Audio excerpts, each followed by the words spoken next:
I lived in the shadows of my sister's piano career, used as my family's.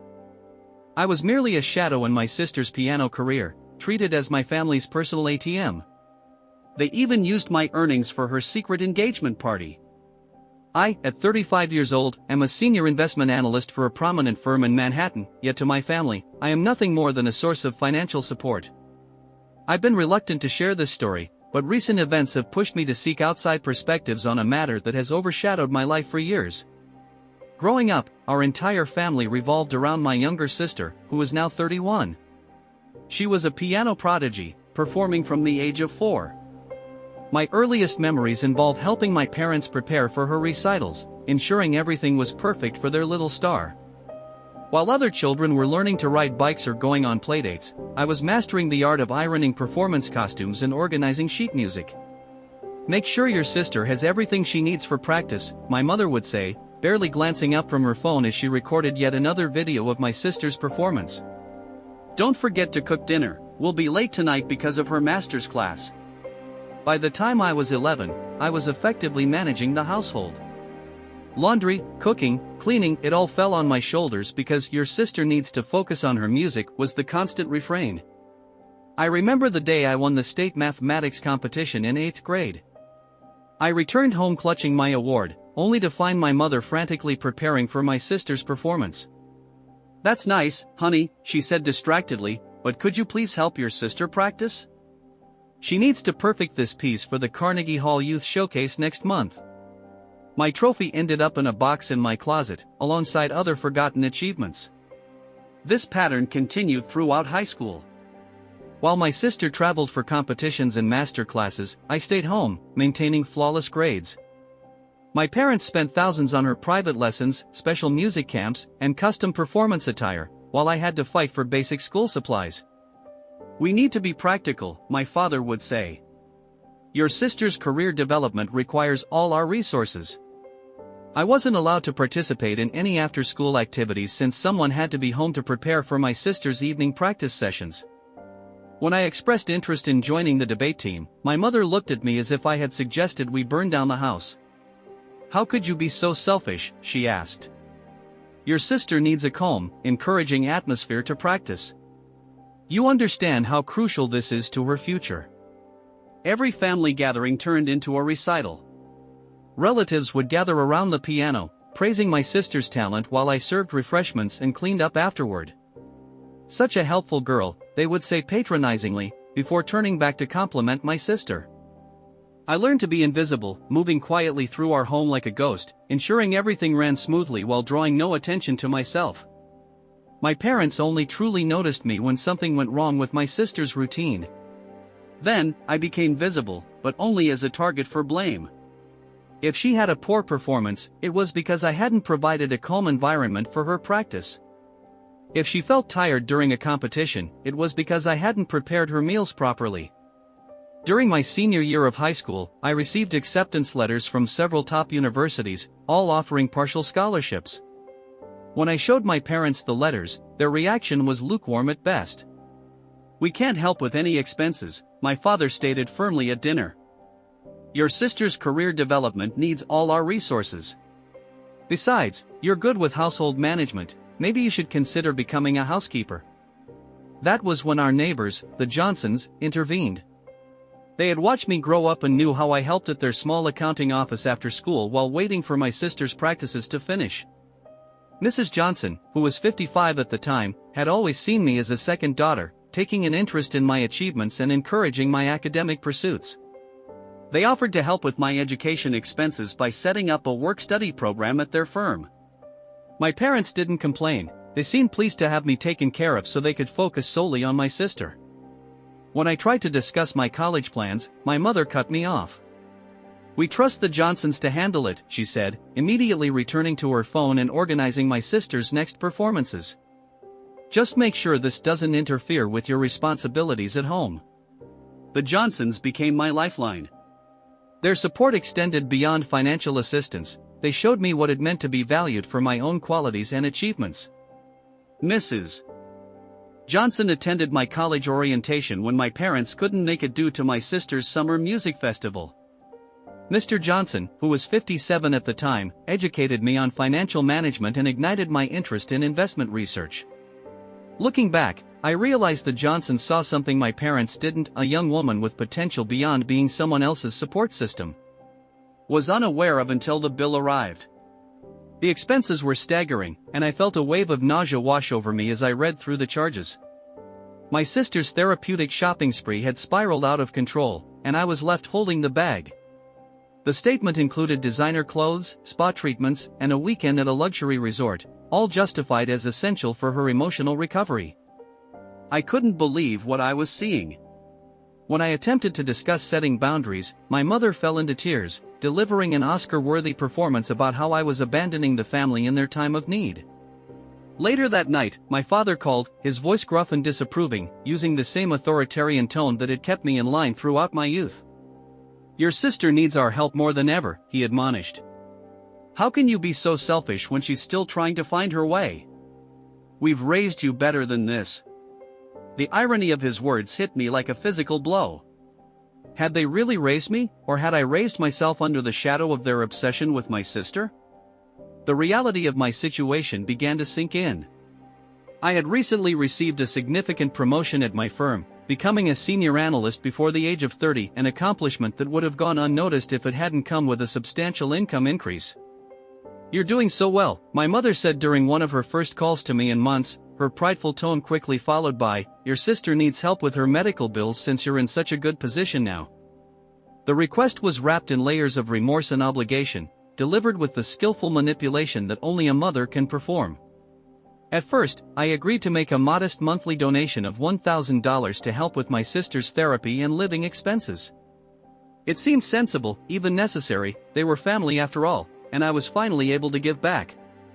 The gratitude appeared sincere at first.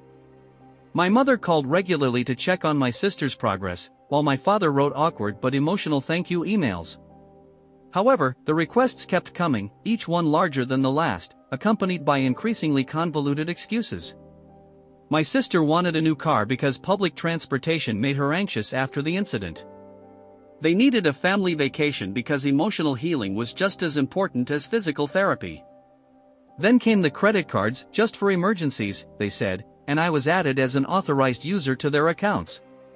Their concept of an emergency was surprisingly fluid.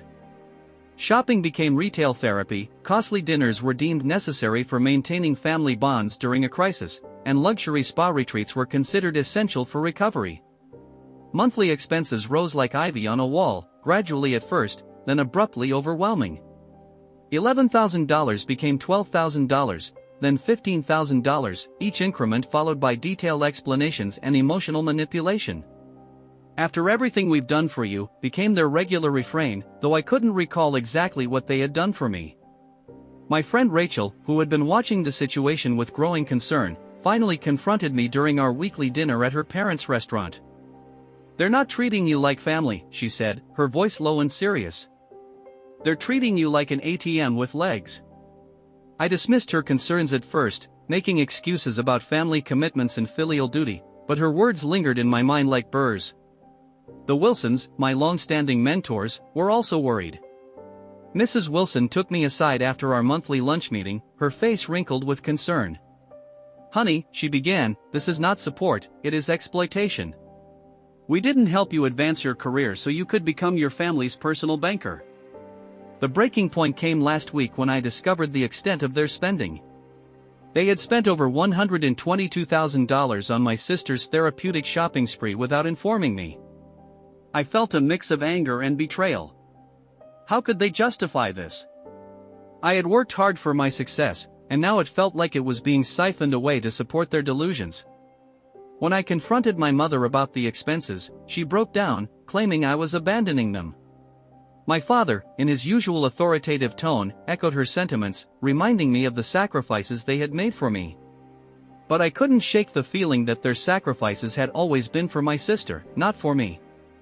As I sat in my apartment, staring at the latest credit card statement for $115,000 for a health retreat I had never approved, I realized I had to take control of my life.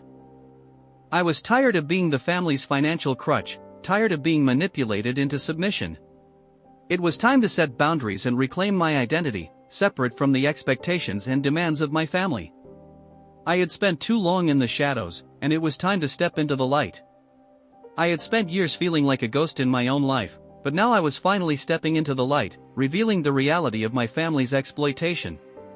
The outpouring of support was overwhelming. Friends, colleagues, and even acquaintances reached out, expressing their disbelief and anger at my family's actions. It felt liberating to share my story, to no longer carry the burden of their secrets alone. As the messages flooded in, I felt a mix of relief and sadness.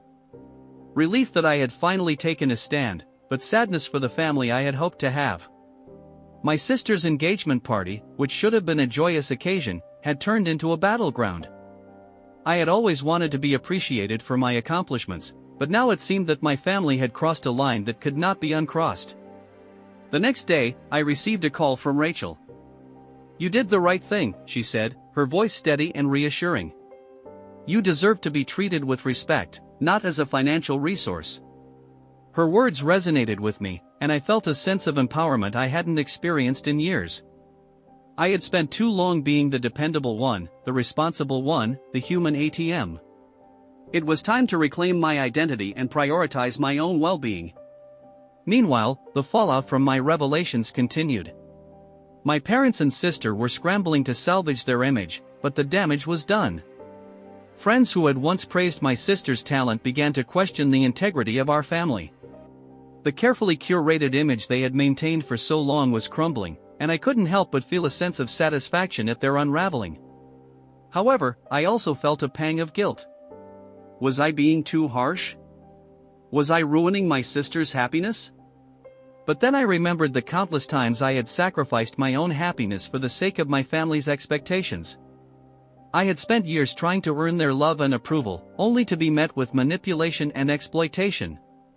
It was time to break the cycle. As the days passed, I focused on rebuilding my life. I sought therapy to help me process the emotional turmoil I had experienced and to learn how to set healthy boundaries. I began to invest in myself, both personally and professionally.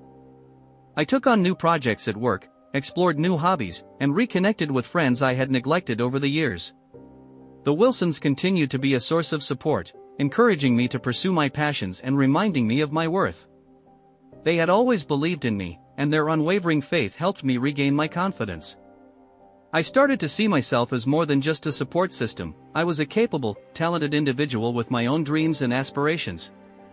Eventually, I decided to take a trip of my own. I booked a solo vacation to a destination I had always wanted to visit, a place where I could reflect on my journey and embrace my newfound independence.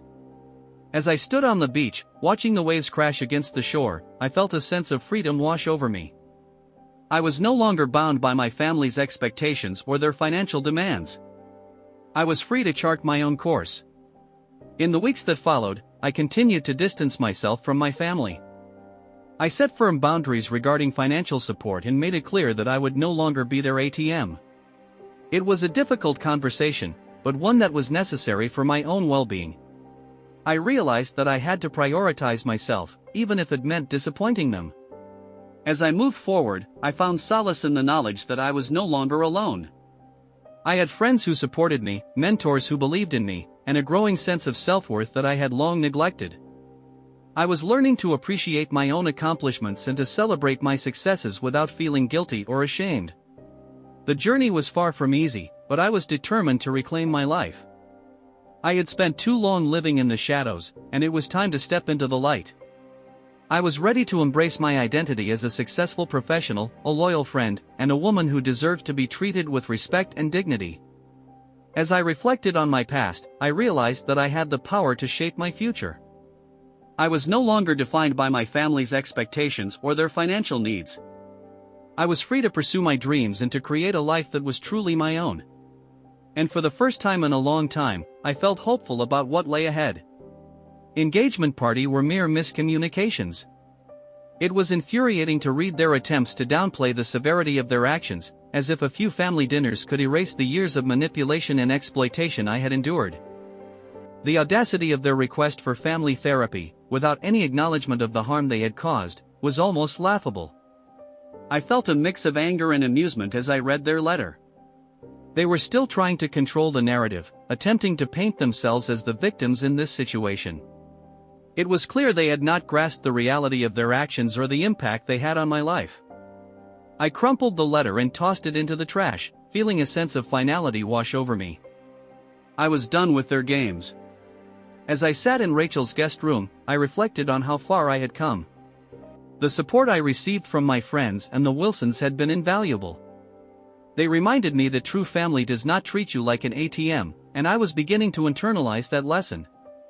I was learning to prioritize my own well-being and to recognize my worth outside of my family's expectations. The fallout from my family's actions continued to unfold. My sister's attempts to vilify me only served to strengthen my resolve. I had shared my story, and people were beginning to see the truth behind the facade my family had maintained for so long. The narrative had shifted, and I was no longer the invisible support system, I was a woman reclaiming her life. In the days that followed, I focused on rebuilding my sense of self. I started attending therapy sessions regularly, where I learned to process my feelings and set healthy boundaries. I began to explore new interests and hobbies, rediscovering passions I had long neglected. I even started volunteering at a local charity, finding fulfillment in helping others without the strings attached that my family had always imposed. The Wilsons continued to be a source of strength. Mrs. Wilson helped me navigate the complexities of my financial situation, ensuring that I was protected from any further exploitation. Mr. Wilson assisted me in documenting every unlawful transaction, preparing for potential legal action against my family. Their unwavering support reminded me that I was not alone in this journey. As I distanced myself from my family, I found solace in the friendships I had cultivated over the years. Rachel and I grew closer, bonding over our shared experiences and supporting each other through our respective challenges. I began to understand the importance of surrounding myself with people who genuinely cared for me, rather than those who sought to exploit my kindness. The narrative surrounding my family's actions continued to evolve. My sister's ex-fiancé's family became vocal advocates for me, sharing their own experiences with my family's dishonesty. They helped others understand the extent of the manipulation and deceit that had been woven into our family dynamics. It was empowering to see the support I received from unexpected places, reinforcing the idea that I was not alone in this fight. As the weeks turned into months, I began to feel a sense of peace. I had taken control of my life, and I was no longer defined by my family's expectations. I was learning to appreciate my own accomplishments and to celebrate my successes without guilt. I was no longer the dependable one, the responsible one, or the human ATM. I was simply me, a woman reclaiming her identity and forging her own path. The final straw came when my parents attempted to reach out again, this time through a mutual friend. They wanted to arrange a meeting to discuss healing and moving forward. I felt a surge of anger at their continued attempts to manipulate the situation. I had made it clear that I needed space, yet they persisted in trying to draw me back into their web of deceit. I decided to respond with a firm message, outlining my boundaries and reiterating that I would not engage in any discussions until they acknowledged the harm they had caused. I was done being their scapegoat, and I was ready to stand my ground. As I hit send on the message, I felt a weight lift off my shoulders. I was no longer afraid of their reactions or their attempts to guilt me into submission. I was reclaiming my power, and I was ready to embrace the future on my own terms. In the end, I realized that true freedom comes from within. It comes from recognizing your worth, setting boundaries, and surrounding yourself with people who uplift and support you. I was no longer a shadow in my family's story, I was the author of my own narrative, and I was determined to write a story of strength, resilience, and self-discovery. Celebration were simple mistakes. I returned the letter unopened, accompanied by a formal cease and desist notification from my lawyer. Some extended family members attempted to mediate, insisting that they're still your parents, and family is family. But here's the thing, they have never treated me like family. I was their housekeeper, their ATM, their backup plan, never their daughter, sister, or a true part of the family. I was tired of being the family bank, the unseen support system, and sacrificing my financial and emotional security for people who saw me as nothing more than a resource to be used. For the first time in my life, I was putting myself first. My money is my money, my time is my time, and my life is my life. This realization was incredibly freeing. It has been a month since my last update, and I finally accomplished something I never imagined possible: full tranquility. 2 weeks ago, my family made their final attempt at reconciliation, arriving at my apartment with photo albums and recital programs. The doorman refused to let them in, but they waited in the lobby for hours. "We just want a reminder of the good times," my mother told the doorman, flipping through images of my sister's performances and pointing out shots where I might be seen in the background, usually hauling equipment or adjusting costumes. My father attempted to contact my colleagues via LinkedIn, expressing concern for my mental health. "She's cutting off her loving family over a simple misunderstanding about shared finances," he wrote. My co-workers shared his emails with me, along with comments justifying my behavior. My sister's current social media strategy has been to play the victim, creating videos about toxic individualism and how money destroys families, while carefully editing out the unauthorized charges and the secret engagement party. However, the comments sections are brimming with people who have shared the entire narrative. The final straw came when they contacted the Wilsons to make me see reason. Mr. Wilson responded quickly and emphatically, "You've exploited her for years, leave her alone." I changed my phone number, shut down my accounts, and even pondered moving to another city. My therapist believes I'm finally recovering my life, and for the first time in years, I feel liberated. They contacted the Wilsons to help me see reason, but Mr. Wilson's response was perfect: "For 30 years, I've seen you treat her as nothing more than a convenience. She is finally appreciating herself as she should have been regarded all along." My lawyer has written formal letters requesting repayment of all improper transactions, which totaled over $287,000 over 3 years. My family claims everything was agreed upon and that I'm rewriting history, but the bank's fraud department disagrees, and investigations are still ongoing. I've moved to a new apartment in a secure building. My mail has been routed through a screening agency, my phone number has changed, my email has rigorous filters, and my social media profiles have been cancelled or made private. Last week, I was offered a partnership track position, and the managing partner commented that my management of the family problem demonstrated the kind of backbone they look for in a leader. Without the continual drain of family expectations, I've been able to focus on my profession.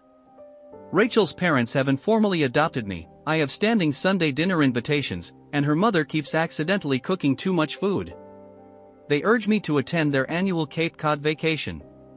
"Real family vacations don't involve stealing," Rachel's father quipped as we organized the trip. Mrs. Wilson has been helping me rediscover abandoned interests, and I've started taking photography classes, which I couldn't do in high school because it would have clashed with my sister's practice schedule. The Wilsons are still my steady mentors. The extended family is still pushing for reconciliation, but I no longer feel guilty about their questions regarding the holidays or what will happen when my parents are older. Those queries used to make me feel guilty, now they just remind me of how one-sided our relationship was. My therapist pointed out that my family's behavior follows a common pattern of financial abuse, which is veiled by cultural expectations of familial obligation. "You're not breaking family bonds," I was told. "You're breaking free from exploitation." The most significant shift has occurred internally. The worry that used to follow every phone contact, email, and bank alert has vanished. I no longer flinch when my phone rings or feel terrible about spending my own money on myself.